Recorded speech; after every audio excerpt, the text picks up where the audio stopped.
जनगण मन अधिनायक जय हे भारत भाग्य विधाता। पंजाब सिंध गुजरात मराठा द्राविड़ उत्कल बंगा। विंध्य हिमाचल यमुना गंगा उज्जल जलधि तरंगा। तव शुभ नामे जागे तव शुभ आशीष मांगे। गाहे तव जय गाथा जनगण मंगलदायक जय हे भारत भाग्य विधाता। जय हे जय हे जय हे जय जय जय जय हे।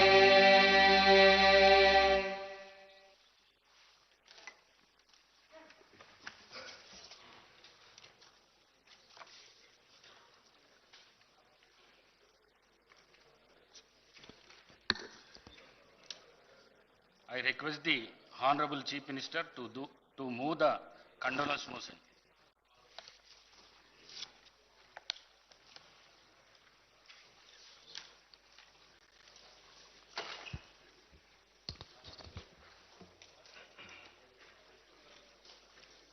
అధ్యక్ష,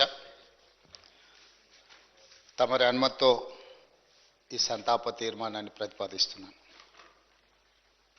తెలంగాణ శాసనసభ సభ్యులు శ్రీ మాగంటి గోపీనాథ్ గారి మృతి పట్ల ఈ సభ తన తీవ్ర సంతాపాన్ని వ్యక్తం చేస్తూ శోకార్తులైన వారి కుటుంబ సభ్యులకు ప్రగాఢ సానుభూతి తెలియజేస్తున్నాను. అధ్యక్ష, మనందరికీ దాదాపు ఈ సభలో ఉన్న చాలామంది సభ్యులకు, ముఖ్యంగా హైదరాబాదు నగరంలో నివసించిన వాళ్లకు, చదువుకున్న వాళ్లకు చిన్న వయసు నుంచే మాగంటి గోపీనాథ్ గారు మిత్రుడు. 1963లో జన్మించిన మాగంటి గోపీనాథ్ గారు విద్యార్థి రాజకీయాలలో చురుగ్గా ఉండడమే కాకుండా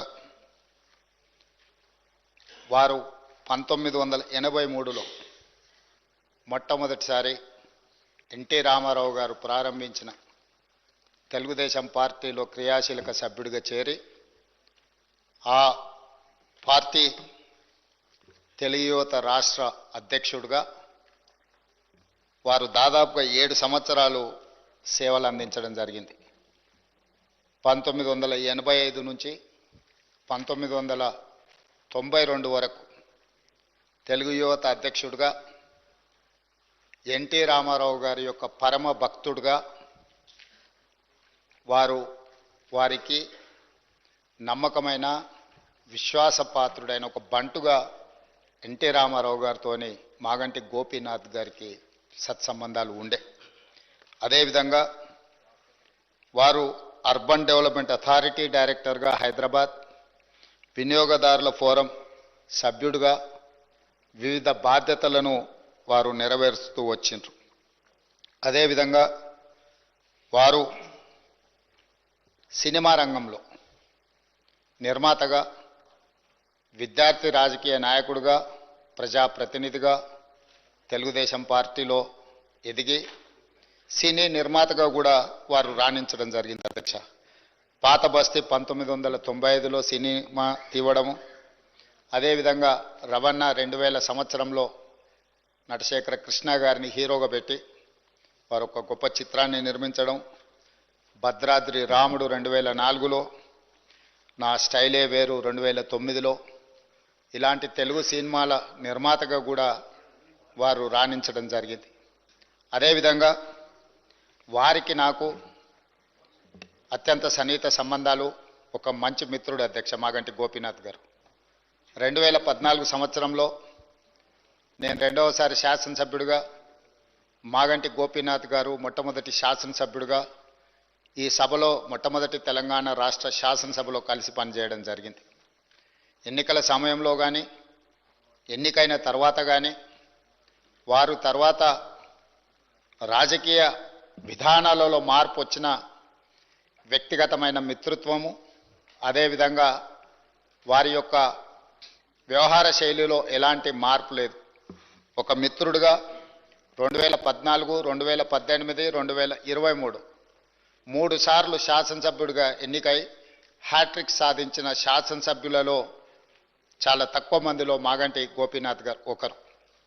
ఈరోజు అనుకోని పరిస్థితుల్లో వారు అకాల మరణం చెందడం ఈ సభలో ఉన్న సభ్యులకే కాదు, వారి కుటుంబానికి, జంట నగరాలలో పేదలకు వారి లేని లోటు ఈరోజు మనందరం చూస్తున్నాం. జూన్ 8న వారు మరణించడం జూబ్లీహిల్స్ నియోజకవర్గ ప్రజలకు తీరని లోటు. అదేవిధంగా వారి కుటుంబానికి, వారి సోదరుడు, వారి తల్లి, వారి భార్య, కుమార్తె, కుమారుడు, వాళ్ళ కుటుంబ సభ్యులకు ఒక తీరని లోటు. ఎందుకంటే అకాల మరణం ఆ కుటుంబానికి తీరని దుఃఖాన్ని తీసుకొచ్చి పెట్టింది. జూబ్లీహిల్స్ నియోజకవర్గ ప్రజలకు కూడా చాలా లోటు. ఎందుకంటే సౌమ్యుడు, మితభాషి మాగంటి గోపి. వారు చాలా తక్కువ మాట్లాడతారు. చూడడానికి క్లాస్ లీడర్గా కనిపించిన మాగంటి గోపీనాథ్ ఒక మాస్ లీడర్. జూబ్లీహిల్స్ ప్రాంతంలో ఉండే, ఆ నియోజకవర్గంలో ఉండే బస్తీలలో పేదలతో వారికి ఉన్న సన్నిహిత సంబంధాలే, రాజకీయాల పరిస్థితులు ఆటుపోట్లు ఉన్న 3 సార్లు శాసనసభ్యుడిగా ఎన్నికై ఆ ప్రాంత ప్రజలకు వారు సేవలు అందించడం జరిగింది. ఈరోజు ఈ సభ వారి కుటుంబానికి మనందరం అండగా నిలబడాలి. అదేవిధంగా వారి ఆత్మకు శాంతి చేకూరాలి. అలాంటి అరుదైన ప్రజాసేవలో ఉన్న ప్రజాప్రతినిధులు కోల్పోవడము మనందరికీ తీరని లోటు.